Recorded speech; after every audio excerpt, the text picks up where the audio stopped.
Hi everyone, my name is Janine. I author the blog thebakingbeauties.com. Today I am going to be making gluten-free bagels, and the recipe will be posted on thebakingbeauties.com, but I just wanted to give you a bit of a visual because some things are just a little easier to understand when you have a simple picture to go with it.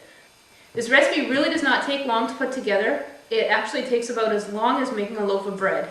It's really not a lot of work, and it's going to save you tons of money. So in here I have 1 cup of brown rice flour, half a cup of sorghum flour, half a cup potato starch, not flour, and half a cup of tapioca starch. And to that I'm going to add 1 tablespoon of xanthan gum, half a cup of ground flaxseed, and a tablespoon of instant yeast. Now I use the yeast that you do not have to proof before using. You can if you want to though, but I don't. And I'm also going to add 1.5 teaspoons of salt. And that is our dry ingredients. I'm just going to take and pop it on the mixer.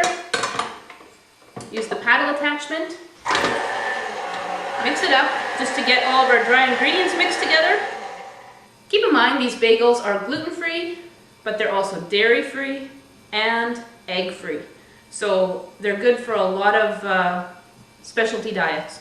So I have 1.5 cups of warm water. You have to use warm water, not hot water, so that your yeast will proof properly. If the hot water is cold, it will take a very long time for your yeast to proof or for your dough to rise. And if your water is too hot, you can actually kill your yeast and it won't rise at all. To our warm water, we're going to add 2 tablespoons of agave nectar. You could use honey, or you could use a teaspoon of sugar. But you need some kind of a sugar for your yeast to feed off of. To that, we're also going to add 2 tablespoons of vegetable oil and a teaspoon of apple cider vinegar. I'm just going to take and whisk that together quickly. And with the mixer on low, we're going to add the wet ingredients to the dry ingredients. And once it's incorporated, we're going to pop it up to medium speed and we're going to let it run for about 3 minutes. So now we have our dough all mixed up. We have the oven, I preheated it to 100 degrees. I turned my oven on to 100 degrees and I turned it off. I just wanted it to be warm inside because you want to have a nice warm place so that your yeast will grow. This is just some vegetable shortening. Just going to rub it on my hands so that the dough doesn't stick to my hands. Using vegetable shortening I find is a little bit better than using like a flour, because then you'd not end up coating your dough in extra flour yet. Take about 1/4 of the dough. We're only going to be getting 4 bagels out of this, but these bagels will be commercial sized bagels, if you know what I mean. Use your finger and just sort of form them and shape them. You want a fairly large hole in the middle so that when it rises and then it cooks, it also still has an opening in there. And for some reason, I make them slightly oval shaped.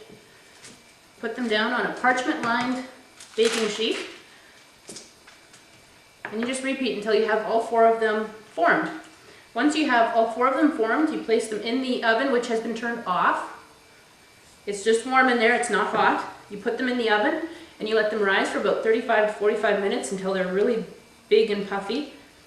And then we'll get to boiling them. I'll show you that in a minute. So our bagels are done rising. They're really big right now. Here I have a Dutch oven that I filled with water, about 3/4 of the way full, and added a tablespoon of molasses. The molasses is going to help to give the outside a really chewy texture.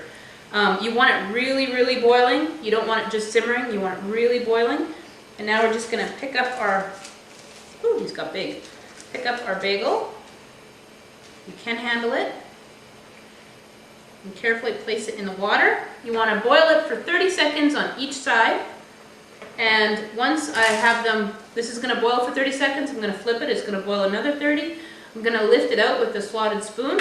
And then I have a cookie sheet that I put a cooling wrap on. I'm going to put them on here just to let the water drip a little bit, let them dry a little bit. So I've returned my boiled bagels to the parchment lined baking sheet. Now is the time to add any toppings that you'd like to. I'm going to add a couple sesame seeds. Just sprinkle them on. The dough is still sticky enough that they'll nicely stick to it. You don't have to worry about it falling off or having to brush them with anything in order to get them to stick.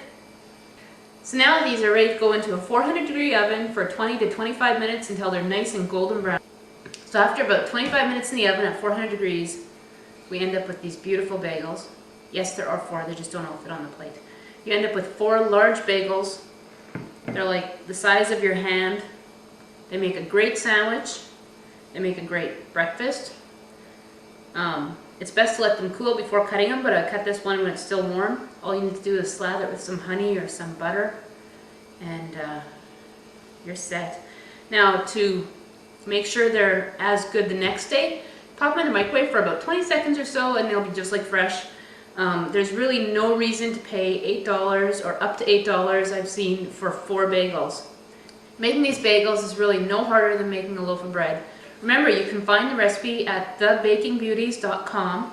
I'll include a link in the comments. Thanks for stopping by.